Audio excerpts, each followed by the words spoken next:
Sorry, I didn't have these pre-set up, so it's taking me a second.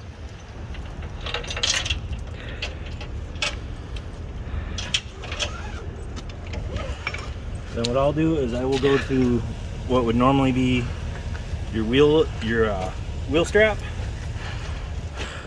spots, and then I'll just go ahead and tighten this down until I get a decent amount of tension on there, and that bike isn't really going anywhere.